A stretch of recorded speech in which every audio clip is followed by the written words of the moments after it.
Chairman, Ambassador Bolton, how many countries are there in the world?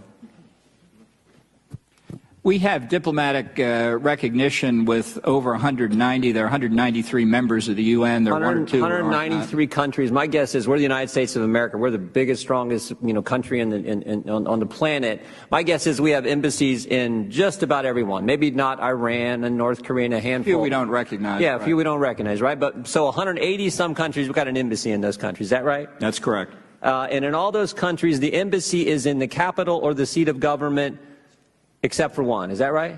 Well, the only exception, the answer to that's yes, basically. Now, Israel became a country in 48. Is that right? Pardon me? Israel became a state in 48. We were the first country to recognize its independence. And exactly, my next question. And who was the first head of state to recognize the nation of Israel? Harry Truman. Harry Truman, President of the United States of America.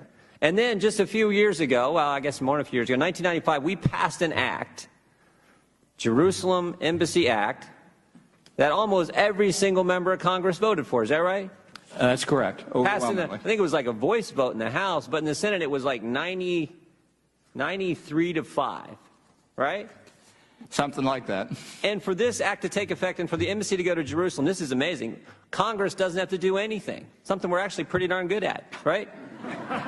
We don't have to do a darn, and frankly, the president doesn't have to do anything. Is that right? That's correct, and it was a sign Congress was willing to pay for it too, which is also interesting. So this is what I get. We don't have to do anything. The president doesn't have to do anything.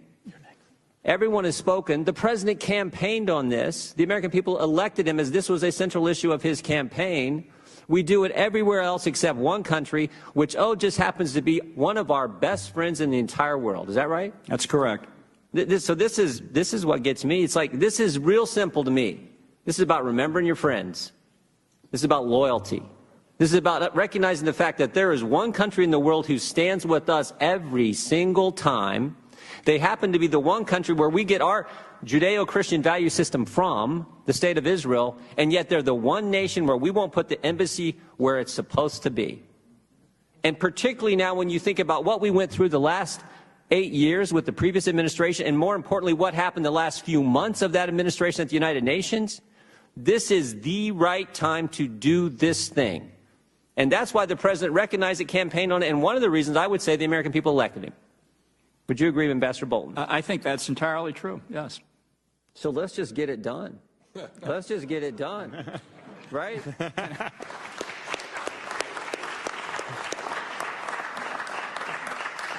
I'm entirely persuaded. All right. Yeah. I kind of thought you'd be. That's why I asked the question to you. I think actually most of the panelists. I want to thank the chairman. He's worked hard on this. I want to thank all our witnesses who came here. Most importantly, I want to thank the President of the United States, who had the courage to say this was the right thing to do. The time is now, particularly in light of what we went through the last 8 years. Let's get this done. Let's get it done as quickly as possible. I understand there's some practical concerns. You've all outlined them. Ambassador Gold outlined. That's fine, but let's get this done. It is the right thing to do, and it's most important. When it comes to, you got to remember who your friends are, who share your common set of values, the values that I think make the world a better place. Let's recognize all that and get this thing done. With that, I yield.